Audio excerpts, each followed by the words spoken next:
വളരെ എളുപ്പത്തിൽ തയ്യാറാക്കിയെടുക്കാൻ പറ്റുന്ന ഒരു ടേസ്റ്റി ആയിട്ടുള്ള സേമിയ പായസത്തിൻ്റെ റെസിപ്പിയാണ് ഇന്ന് ഞാൻ നിങ്ങൾക്കായിട്ട് ഇവിടെ ചെയ്യാൻ പോകുന്നത്.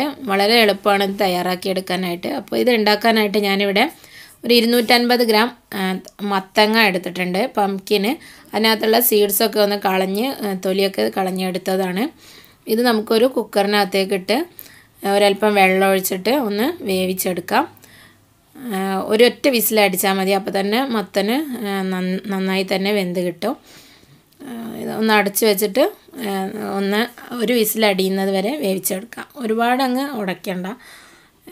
ഇപ്പോൾ ഞാനിത് വേവിച്ചെടുത്തതാണ്. ഇതിനി നമുക്കൊന്ന് മിക്സിയുടെ ജാറിലിട്ട് നല്ലതുപോലെ ഒന്ന് അരച്ച് പേസ്റ്റ് ആക്കി എടുക്കണം. കുറച്ച് വെള്ളം ചേർത്തിട്ട് അരച്ചെടുത്താൽ മതി. അങ്ങനെ തന്നെ അരച്ചെടുക്കണമെന്നില്ല, കാരണം നമ്മളിത് പായസത്തിനകത്തേക്ക് ചേർക്കുന്ന സമയത്ത് ഇതിൽ കുറച്ച് ലൂസായിട്ട് ആക്കിയിട്ടാണ് നമ്മൾ ചേർക്കുന്നത്.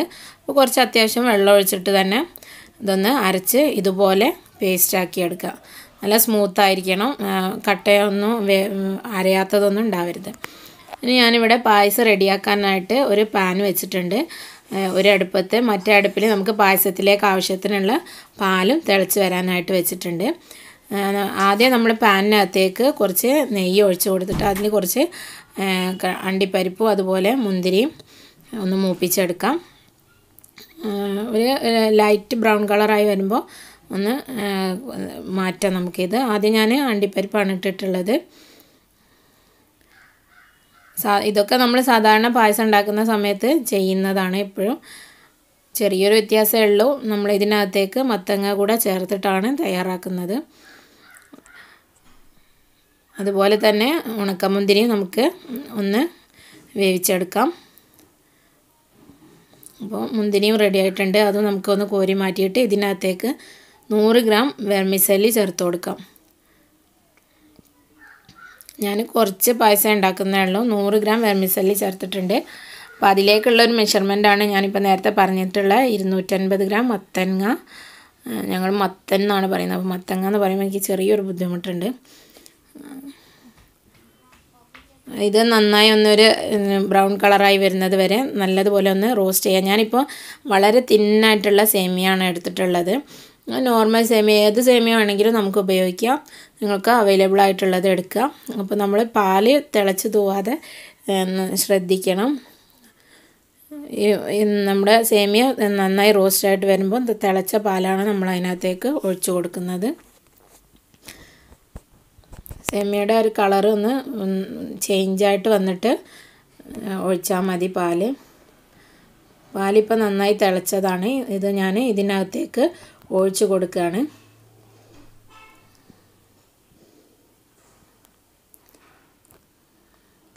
ഇനി നമുക്ക് ഫ്ലെയിം ഒന്ന് കുറച്ച് വെക്കാം.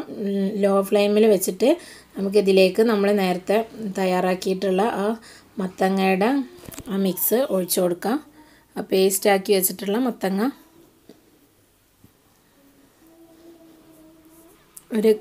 ഒരു കപ്പ് വെള്ളത്തിലൊക്കെ നമുക്ക് മത്തങ്ങ പേസ്റ്റാക്കി എടുക്കാം. നമ്മൾ 1 ലിറ്റർ പാലാണ് ഇതിനകത്തേക്ക് ചേർത്തിട്ടുള്ളത്. 1 ലിറ്റർ പാലും 100 ഗ്രാം സേമിയയും.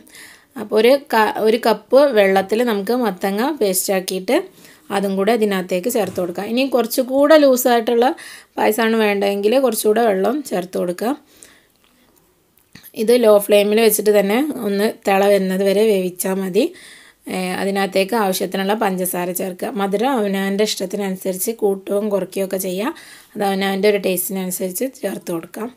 പായസത്തിലൊക്കെ ആകുമ്പോൾ ഇത് പ്രത്യേകിച്ച് നമ്മൾ സേമിയ പായസം പോലെയല്ല, കുറച്ച് അധികം മധുരം ചേർത്ത് കഴിഞ്ഞാൽ മധുരം കിട്ടുകയുള്ളൂ. അപ്പോൾ ഞാൻ ഇതിലേക്ക് ഒരു നുള്ള് ഉപ്പ് ചേർത്തിട്ടുണ്ട്. കാരണം മത്തങ്ങ ചേർത്തതിനോണ്ട് ഇതിനൊരു പച്ചവെള്ളത്തിൻ്റെ ഒരു വെള്ളം പുളി അതുണ്ടാവും. അപ്പോൾ അത് മാറാൻ വേണ്ടിയിട്ടാണ് ഒരു നുള്ളു ഉപ്പ് ചേർത്തിട്ടുള്ളത്.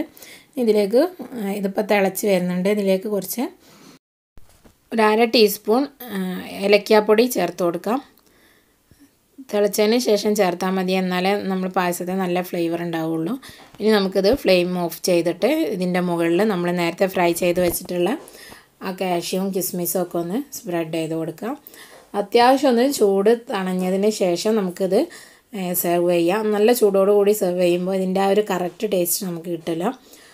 ഏത് പായസമായാലും നമ്മൾ ഉണ്ടാക്കി കഴിഞ്ഞ് കുറച്ച് ചൂടൊന്ന് തണഞ്ഞ് കഴിയുമ്പോൾ അതിൻ്റെ ആ ശരിക്കുള്ള ഒരു ടെക്സ്ചറും അതിൻ്റെ ടേസ്റ്റും നമുക്ക് കിട്ടുള്ളൂ. റെസിപ്പി നിങ്ങൾക്ക് എല്ലാവർക്കും ഇഷ്ടമായിട്ടുണ്ടാവുമെന്ന് കരുതുന്നു. വീഡിയോ ഇഷ്ടമായെങ്കിൽ ഷെയർ ആൻഡ് ലൈക്ക് ചെയ്യാൻ മറക്കരുത്. ഇതുവരെ ചാനൽ സബ്സ്ക്രൈബ് ചെയ്യാത്ത ആളാണെങ്കിൽ സബ്സ്ക്രൈബ് ചെയ്യാനും മറക്കരുത് കേട്ടോ. ഇൻഷാ അല്ലാഹ് മറ്റൊരു വീഡിയോയുമായിട്ട് മറ്റൊരു എപ്പിസോഡിൽ വീണ്ടും കാണാം. Thank you for watching.